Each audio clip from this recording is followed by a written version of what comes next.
Let's start with some intentions for this call today. We want to deepen your knowledge and sharing of these two kernels, Beat the Timer and Granny's Wacky prizes in the classroom, and kind of give you some tools on how to use them virtually.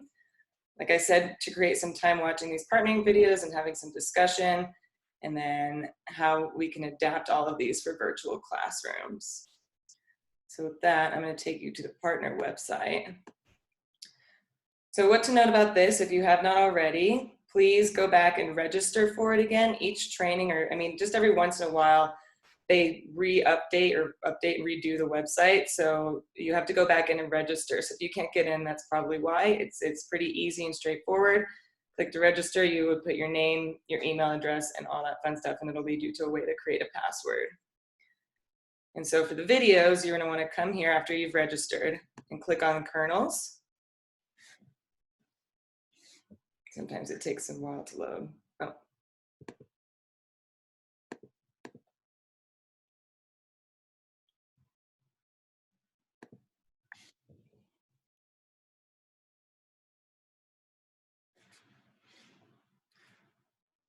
And then here are all your kernels. Got from vision all the way to the game. So for this call, we're gonna start with Beat the Timer. And once you get in here, there's some pretty cool resources. There's like this little recipe card. If you click on that, looks like it's a little slow today. Kind of just gives you some good tips and tricks on how to do it. There's a step-by-step procedure that's pretty detailed on how to use it, how to introduce it. These are nice to just carry with you if you want. You can take them to PLCs and share with your teachers. I mean, a lot of these resources are good for that. There's also this newsletter, which is kind of similar. It also gives you some more information about the SEL components of it, how it's trauma-informed care, and then just a little bit shorter and more concise step-by-step ways to do it. A little tidbit here for students who need more support. So those can be found in under each kernel, it'll be right there. And then down here's a couple of other little tools that you can use to bring with you and work on with teachers.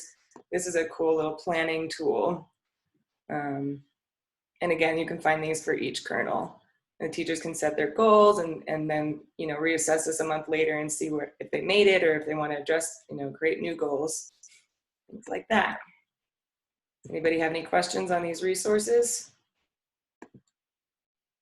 Nope. All right.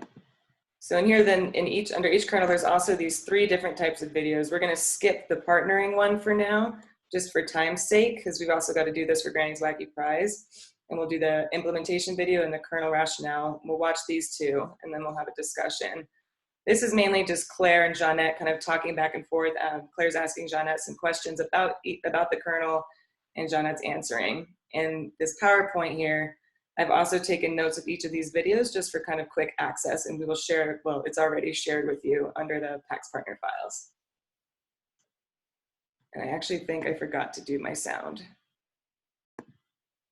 Yep.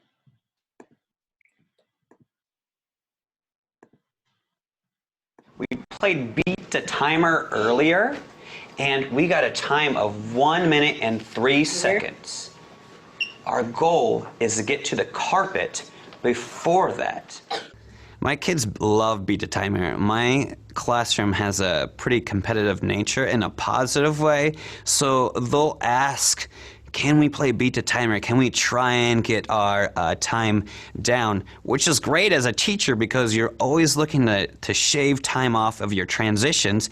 And when they're focusing so much on those positive behaviors, they're making sure that they move quietly to the next activity, giving you more time to teach, which is great. And they'll quietly model for each other how to sit because they want everyone to make sure that they're in their spots and that I can turn off that timer and see if we can beat our original time. Boys and girls, we are going to practice today lining up at the door. When I give you your magic word, we're going to have to walk like PAX leaders to the door, and Mrs. Mack is going to time it to see how long it takes for us to get to the door like a PAX leader.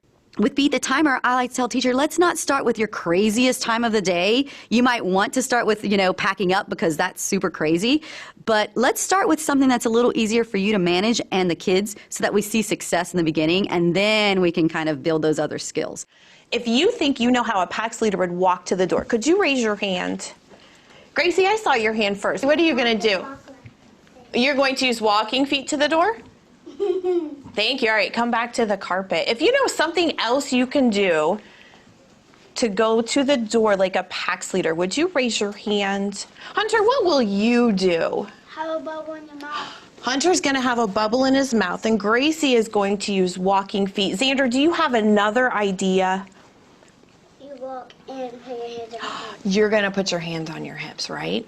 Okay, boys and girls, your magic word today is coconut. Coconut. One more. When you hear the magic word, I want you to stand up and go stand on your number like a PAX leader. Are you ready? Yeah. Cable. No. Coconut. Yeah. Don't gotta say yeah. Oh, I see great walking feet. Oh my gosh, Xander has his hands to his sides. Thank you for finding your number. Sometimes, too, as a PAX partner, if I see that they're still maybe struggling with lining up, things like that, we can do other things to make that a little bit more efficient, like maybe put numbers on the floor or their initials on the floor. So that just kind of makes that streamline just a little bit easier. I'm going to stop the timer. Boys and girls, that took us only 20 seconds. Let me write that on the board. Yay! That took us 20 seconds. That was pretty fast, wasn't it? But last time we did 17. Oh, you're right. So let's see. Let's try it again. And I bet you could do it a little bit faster. Sometimes you will run into a situation where the students don't beat the time. You maybe were able to do something in 30 seconds, and this time it took us 45 seconds. The main thing that you want to do is keep an even tone with that, and there's no shaming and, we were slow because so-and-so or this, just make it a challenge. We're going to try this one more time, and this time I think that you should go back to your carpet square. Do you think you can do that? Yeah. Okay, are you ready for Mrs. Mack to start the timer? Yeah. Think how a PAX leader's going to go gauge what are your feet going to do? Walking. Bentley, where are you going to keep your hands as you're walking? Under your hips. On your hips or to your sides. I love it. OD table. It's very important to predict what's going to happen. A lot of times I'll say, make a plan in your head of what you're going to do when we start the timer. And also, if it doesn't go well, then of course we have to sit back down and reflect and then try it again and try to do a little bit better the second time or the third time or the fourth time, depending on how many times it takes them to do it just right. Coconut.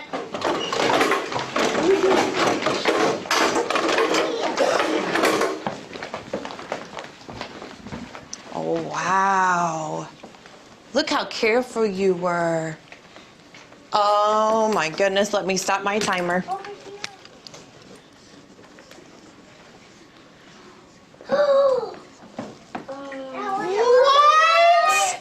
Look how fast you went. You got from your table to the carpet in 13 seconds. That was even faster than yesterday, wasn't it?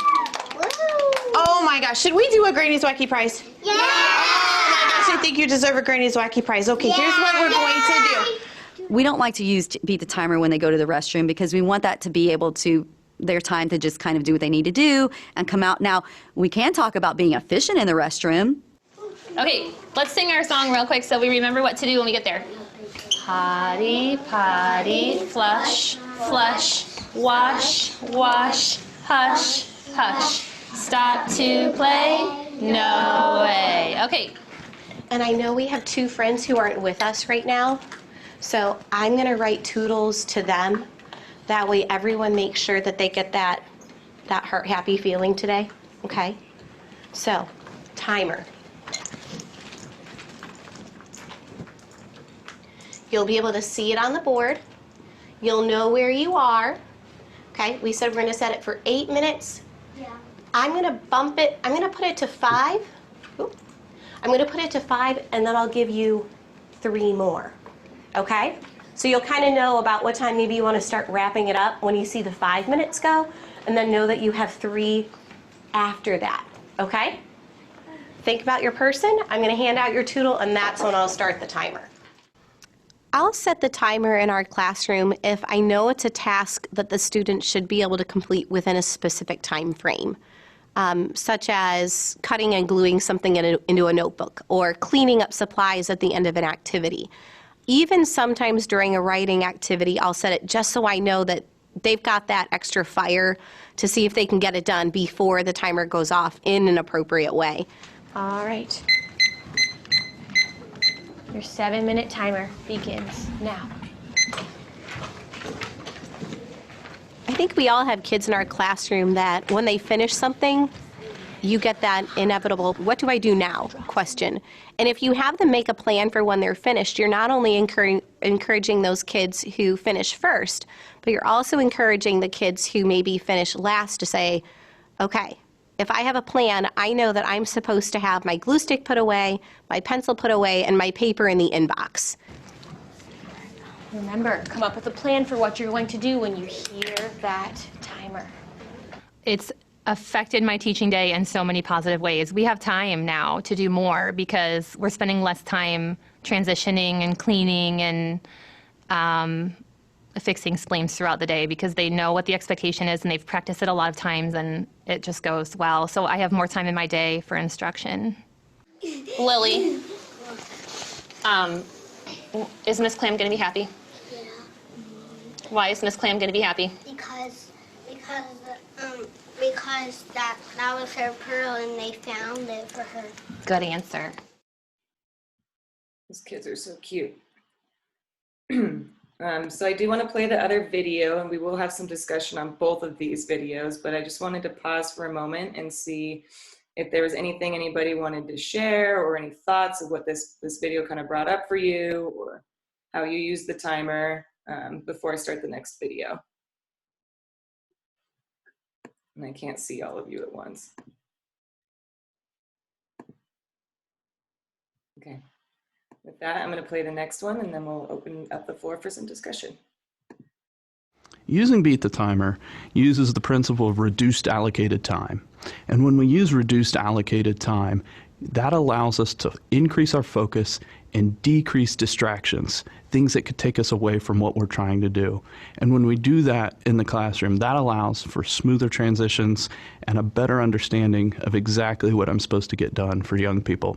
Now, for older kids, this reduced allocated time might look like putting the timer up for a length of time that we're going to be doing an activity, such as for 8 minutes we're going to be doing this. So, big thing is capitals. Tick them off with me. Make sure you have capitals.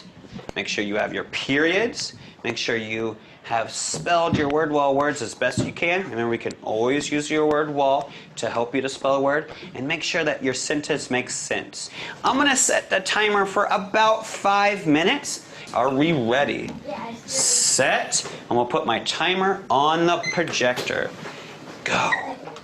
Reduced allocated time for older kids is actually a light at the end of the tunnel. I may be able to focus longer knowing that there's this time that I'm going to be doing this and it's eventually going to end. So using reduced allocated time for young kids and older kids really increases focus and attention and limits problematic behavior. Coconut. Yeah. Don't I say yeah? Oh, I see great walking feet. Oh my gosh, Sander has his hands to his sides. Thank you for finding your number. You're welcome, Miss. Oh, let me check. Okay. I'm gonna stop the timer. Boys and girls, that took us only 20 seconds. Let me write that on the board. Over time, use of Beat the Timer actually teaches kids a new mechanism for the procedures that we're working on, such as lining up. By using Beat the Timer for lining up over time, I'm actually teaching kids a new procedure. So the new procedure is what becomes natural for children. So this develops stamina, it develops attention to detail. It teaches kids the new procedure. Beat the timer is basically if you have a lot of stuff to do, like in 4th grade, your teachers might do beat the timer, or because you have a jam-packed day, every moment is sacred. Learning to do things fast and proficiently is an incremental skill, and beat the timer scaffolds that possibility so that we learn we can write more and more words, we can do more and more math problems, or we can move from this task to that task and then to a third task quickly and efficiently. So beat the timer gives children a sort of fence post or guideposts on how long to do something, and it helps them predict how long it will take and helps them self-monitor as they're moving forward in those particular tasks. Am I making progress? Are we making progress? Are we getting off track? Do I need to speed up, or are we going too fast? So beat the timer is a crucial tool to be able to achieve more and do more efficiently without a lot of fuss and muss. What are you going to do when you hear the timer? David, what are you going to do when you hear the timer? What if you're coloring? What are you going to do? Drop it and do a backside. When you get to the place of just right with the time for beat the timer, the children learn how to work proficiently and efficiently to achieve a mastery task without failure. If you go too fast, they will fail. If you go too slow, they fall apart. So finding that time just right for beat the timer enables them to achieve great mastery. Remember, for the last few days, we've been talking about packs. Well, one of the things we've been working with packs is our time. So let's check and see what it is. Okay. Remember, our time this morning when we went from the front of the room to the carpet, who can raise their hand and tell me what that time was? Alex, what was it? 1 minute and 3 seconds. Okay. Would anyone like to guess and tell me what they think our time was now? Sometimes children will not make it with beat the timer. We might be tempted to shame them a bit, show disappointment. The truth is that whatever they did, it didn't quite work. There's no necessity to do things or say things that would indicate your displeasure. What's really good is to simply say, we didn't get that quite right. Let's try it again and see if we can do it. Do you think, class, that we could do that? And the answer will almost always be yes. That's the way to scaffold their success rather than try to punish them into doing something better, which never works for children, and it certainly never works for us as adults. Go ahead, Mr. J. What do you think it was? 1 minute and 5 seconds. You're very close. Last one. 59 seconds. It is 58 seconds, so give yourself a silent pat on the back for beating the timer. Okay. Without beat the timer, when it comes to cleaning up or doing unpleasant chores, you're going to spend a great deal of time in the classroom. And if you're a teacher like I was, teaching children with behavioral disorders or special education, I could lose hair follicles as a consequence. So when I use beat the timer in my classroom, what I found is those obnoxious things that kids didn't want to do, I was not particularly excited about, got done, got over with, and we were able to move on to things that were fun and interesting or important. So it helps you do the chores in your classroom that otherwise cause dawdling and irritability in us all. So set the timer, get it over with, and you'll be a much happier camper, and so will your students. I really like the videos where Dennis is kind of talking about it and going through. I think he just frames it in such a beautiful way. So that's where you can find these videos for Beat the Timer, and I want to just have a little bit of discussion about it. Here's the first partnering video that we didn't get to watch. So again, Claire's asking these questions to Jeanette, and she's kind of answering them. You know, what are the key points you want to convey? Well, it's definitely not about speed. It's more about being efficient and getting things done efficiently. And also remember, Beat the Timer doesn't have to be for a short transitionary activity. It can be during silent reading. It can be during a math lesson. It's not just for those short things trying to get your kids to line up in an efficient, timely manner. I think it's really important about introducing it. You don't necessarily tell them that you have the timer. You just kind of time an activity that you want to change or kind of do a little bit differently, and just test it out. Set the timer. Don't tell them you're setting it, and then just see how long it takes. And then afterwards, tell them what their time is and give them a little bit of a challenge and get that competitive side kind of coming out and get them excited to want to do it. And then you say, okay, maybe we can try that in 15 seconds or maybe 10. Like the teacher was doing it beautifully in that video. And then this question I liked a lot. What about the kids who are anxious? If you have those kiddos, give them the timer. Let them have the control. Let them set it. Let them watch it the whole time so they know when it's going to come or when the end is going to come up. And then prepare them. Make a plan, like she said. What are you going to do when you hear the timer? So that's where the predict, monitor, and reflect also come in with this kernel. So before you set the timer, you're going to predict what's going to happen during that time, and when you blow the harmonica afterwards, what is expected of them, and let the kids tell you some packs that that you would like to see and some spleens. And then while they're doing the timer, point out the packs. That's your monitoring. I really like how John over there is walking with packs, hands, and feet. I love the 0-inch voices I'm hearing, depending on what your activity is, or the 3-inch voices. And then when the timer is done, you know the harmonica is your reflection time to challenge them to beat the timer. Any questions or thoughts about any of these? Anybody want to add anything from their experience with the timer?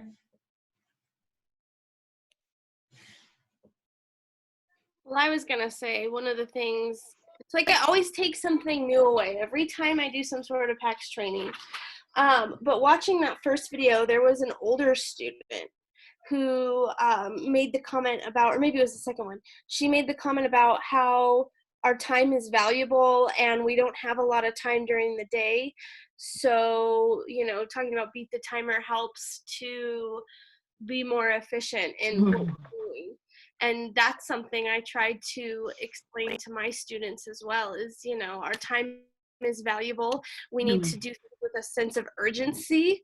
And so I think that's one way next year I can tie beat the timer in, is it helps with our sense of urgency. It gets things done so that we can be more productive. So. Absolutely. Yeah, and I love how that little girl said, time is sacred, so we have to. She said, yes. Yeah. Yep. And I also really appreciate the part where Dennis talks about how, what did he say? How, you know, learning a skill quickly and efficiently isn't an innate skill, and we really have to learn that and practice that. And that's what I really took away from these videos each time we watch them. And I also think it's nice sometimes, you know, that cortisol kicks in and gives them that little bit of stress, that anxiety that they do need sometimes, and it's in a safe environment. So they know they only have a certain amount of time to do it. Causes a little bit of stress, but it's a safe stress, and they need to be able to deal with that as well. So I like that part as well. What I like about Beat the Timer is that we get away from saying, hurry, hurry, hurry, let's go, hurry, hurry. You know, that's to me, even if somebody tells me, hurry up, I get like so anxious. So Beat the Timer has really worked in my classroom, especially because we're always looking at our daily schedule, and they know what we should be doing, that routine, keeping that routine. And it's like, okay, you know, when we're practicing on listening for those ending sounds, and some days they're just like, they're just not doing it. And it's like, okay, guys, you know, we're not going to have time for this, or we're going to be running late. Yeah. So Beat the Timer really helps in that situation. Great. I'm glad to hear all this positive feedback about this kernel. It shows that you guys you're playing with it and you're using it. I'm even using Go ahead. I'm using it with my 2-year-old grandson. He's already becoming very aware of the time, and he's always looking at that clock. And he's like, 9 o'clock. 9 is his favorite number. So he's like, it's already 9 o'clock. So Beat That Timer can start working with even the youngest ones. Yeah, you can absolutely use it at home for chore time or even at the grocery store if you want to kind of get in and out of there right away. Bev, do you want to share your story about your timer with Mila? Sure, I'm sure some of you have heard it because I know a lot of you have been on several of these calls, but my little granddaughter, who is 2, has really taken to this timer, and it's really helped the structure. They've moved in for a while because they're from California and her daddy's a doctor in ER, so they had to come be with us so they're safe. And so when we might be washing dishes, and she loves to play in the sink, right? Like every little 2-year-old. And so she's washing her dishes and playing in the sink. And then we'll say, okay, Mila, we're going to set the timer. And when the timer goes off, we're going to shut the water off. And you have to get down from the sink and dry your hands. And she's having so much fun. We set the timer. She watches it. She hears the harmonica. She sees Granny. That's all, folks. Water gets shut off and she immediately steps down and is ready to go. Same thing at bedtime. She's playing at bedtime. Okay, Mila, we're going to set the timer, and in a minute, you're going to have to go brush your teeth and get ready for bed. And the other day, I put the timer on, just the old timer on my phone, and didn't put the one on the Packs Up app. And she says, "No, Grammy, I don't like that one. No like."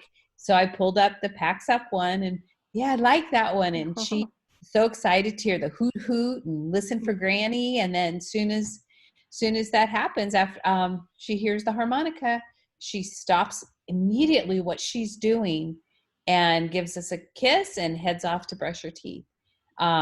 It's really, we'll be at the park when we could play at the park. We'll be at the park and she's playing on the swings and the slide, and we'll say, in 5 minutes, Mila, the timer's going to go off and no more slide. As soon as she hears the timer, she could be walking up the ladder. She'll stop what she's doing and leave the park with us. So it's been quite effective with our little 2-year-old. So great. And for me, the funny thing is using the harmonica and, with my 2-year-old grandson, my son, they're just like so amazed at how I could get him to do things. He's even started, he's like, oh yeah, grandma's the baby whisperer.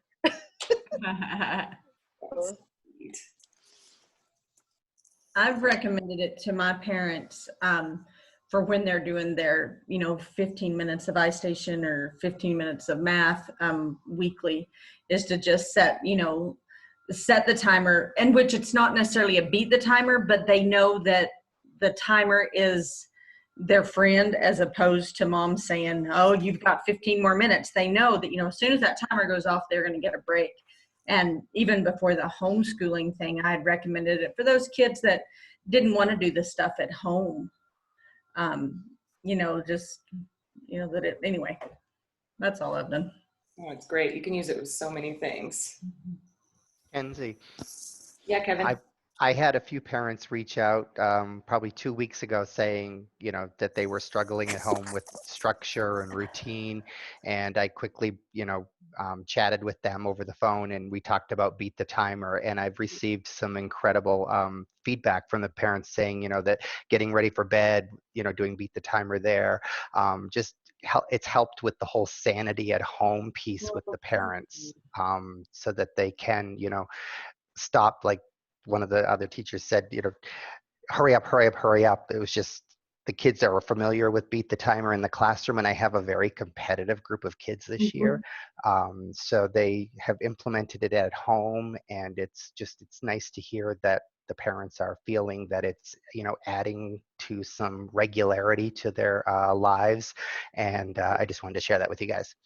No, I'm really glad that you thought to share that with them and give them that resource, and that you're getting really great responses about it. That's good for us to know. Anybody else want to share? All right, for time's sake, I'm going to kind of skip over some of this stuff, but this is just everything that went over in the video. This is Dennis's video here. I just really wanted to remind you guys about the non-shaming or showing disappointment if they don't quite get it right. They have an opportunity to do it again. It's okay. I thought that was a really beautiful way that Dennis put it. So I put his quote right here. And then here's this cute kid and her little quotes. And then just a reminder, here's the timer on your phone. I'm gonna pull it up on the computer. Just review it real quick. All right, timer's right here. You can use it as a stopwatch, or you can actually do the timer here. You can change your time here for whatever you want. And then Granny, what Bev was talking about, will go around here, and then fun noises happen when the timer's up. So another way to use this virtually is if you're doing a lesson and you want to use Beat the Timer, you can just kind of have it on the corner of your screen over here, and then maybe your lesson down here, something like that. Or there's probably other timers already built into your computer that might be a little bit smaller and a little bit more practical to use. But it'd be fun to kind of mess around with it and try to do a Beat the Timer with your kids virtually. Any other questions on Beat the Timer before we move over to Granny's Wacky Prizes? I just wanted to add, I have a student who we're doing, part of his accommodations is to have one-on-one support for behavior. So how we're doing that virtually is his behavior specialist and I both get on with him. He shares his screen on Zoom with us, and then I set a timer for activities that he has to do. Because New Mexico PED recommended only 60 minutes for third grade per day. And so that's what we hold him to, but we put in breaks there. So like whenever he finishes something, I'm like, oh, okay, the time's up. You can stop and you can log out, and then let's do something fun for 5 minutes. And that helps him to focus and not feel so overwhelmed.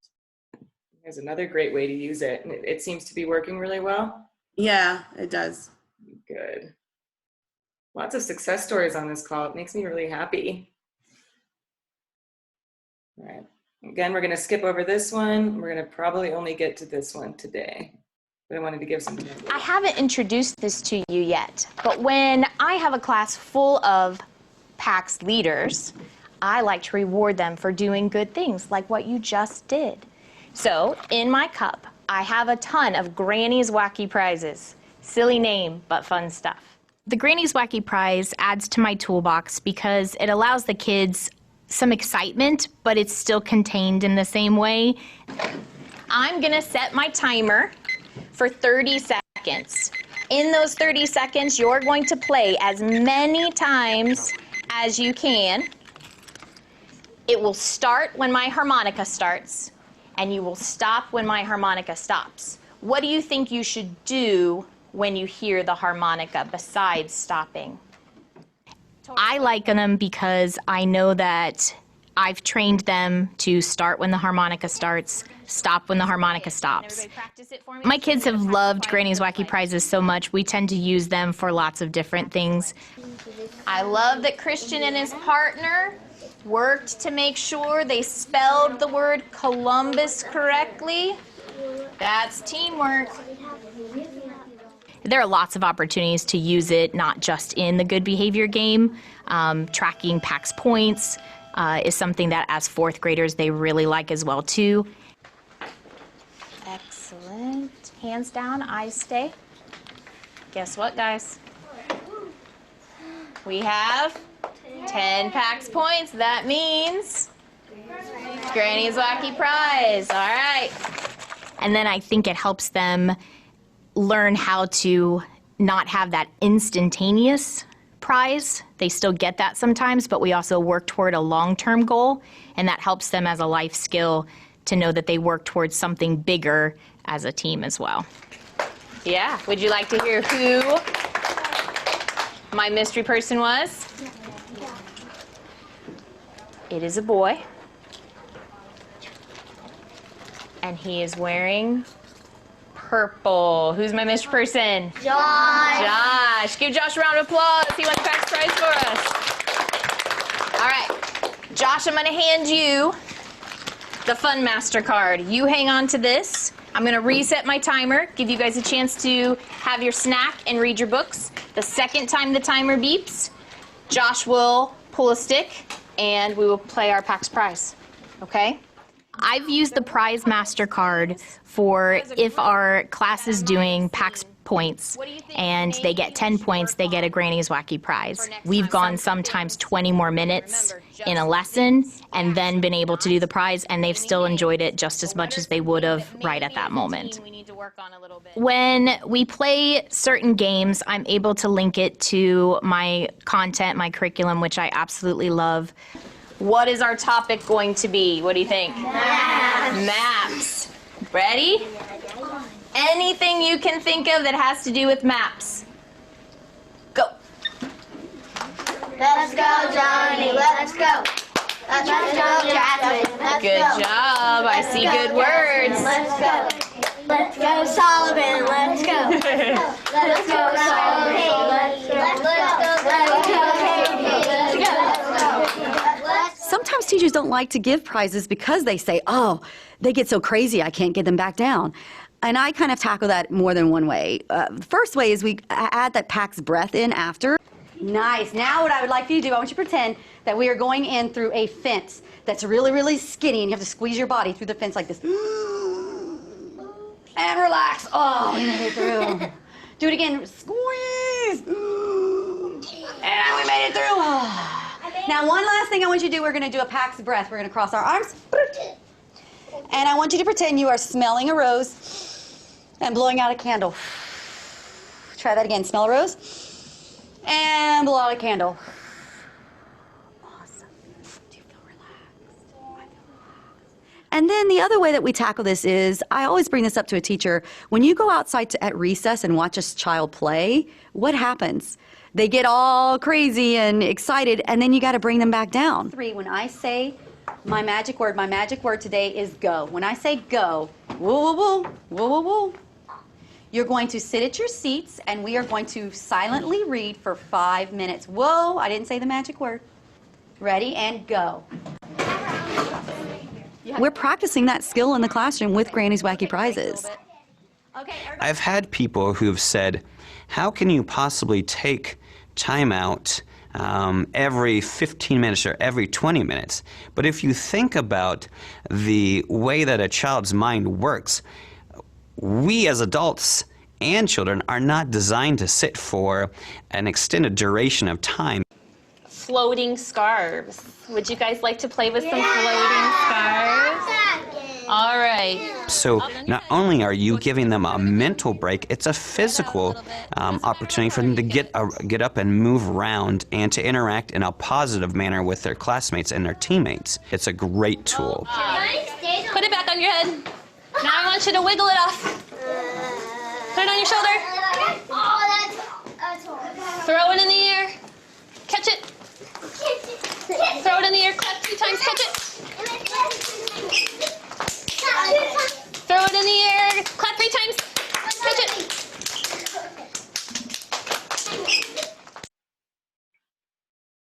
Really love that video because it really shows how well Beat the Timer and Granny's Wacky Prizes go together. So the teacher in the beginning did a really wonderful job incorporating both of them.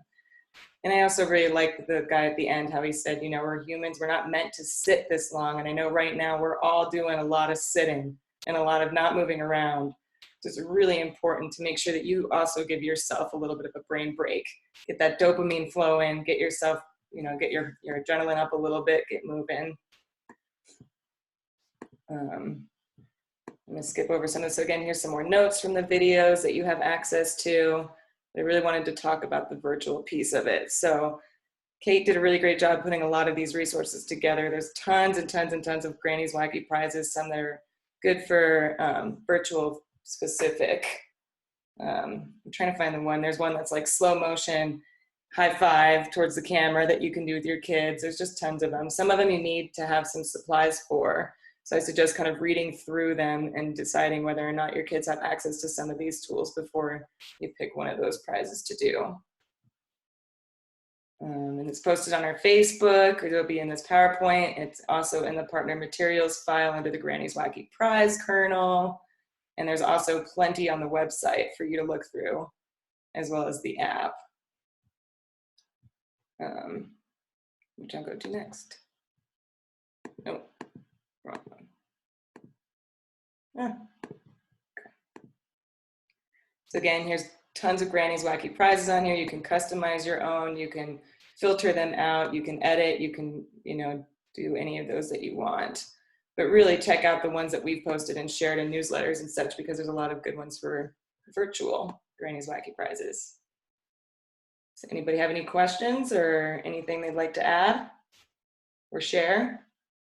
Have you tried any virtual Granny's Wacky Prizes yet? Yes. Who's that? Who said yes? Me. Uh-huh. We, so first off, I had students help me brainstorm, and Kate as well. But we did a good behavior game yesterday virtually, and then our Granny's Wacky Prize, they had 30 seconds to run somewhere in their house and get something for show and tell. Great. So we, we have a platform where kids can't see each other, unfortunately. But what I had them do is describe it, and some kids grabbed their pets and some grabbed just random stuff. And I chose like 3 names to just describe what they had, and I asked them questions. And so, yeah, they've come up with other things like Simon Says. They've come up with games like Simon Says. What else? I think like sharing their favorite song and playing the song online. They said drawing contests. So yeah, it was fun. Go ahead.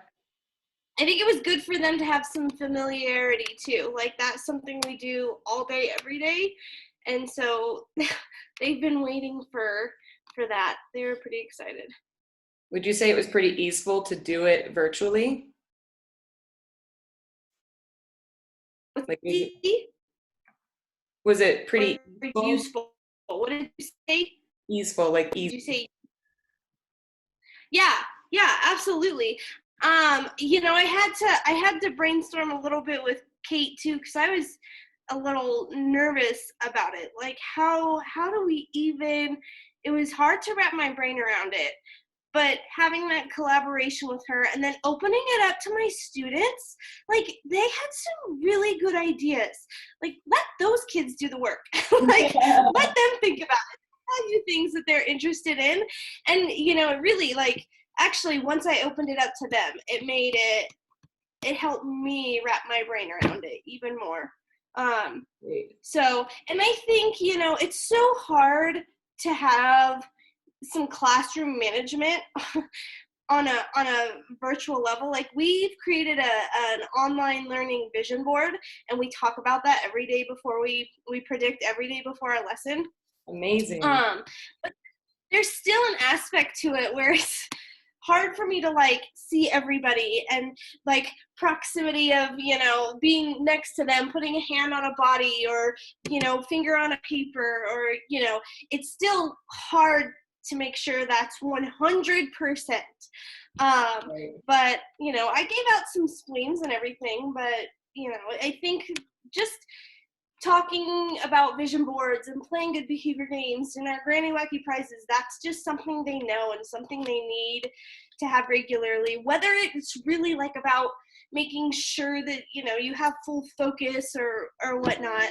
There's only so much we can control on an online level. Right. That's great. Thanks for sharing, Jocelyn. I know we're at 11 o'clock here. Is there anything else anyone would like to add? Please feel free to do so. Just to give you guys a little heads up, we're going to be doing a virtual Granny's Wacky Prize call starting next week. So if we want everyone on the call to bring an idea for a prize, and we'll play some. So if you have some, we'd love to hear your ideas, and looking forward to diving more into that next week.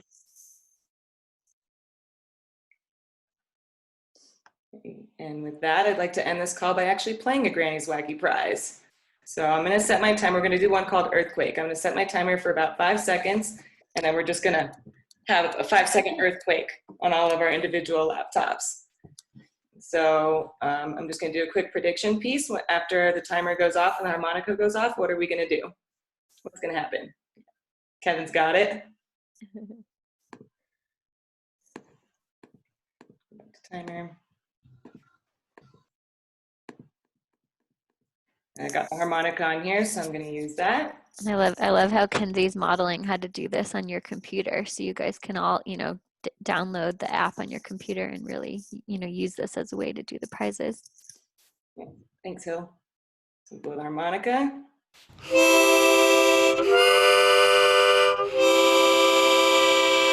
Got my timer set. I'm going to hit play and earthquake! Earthquake! Oh no!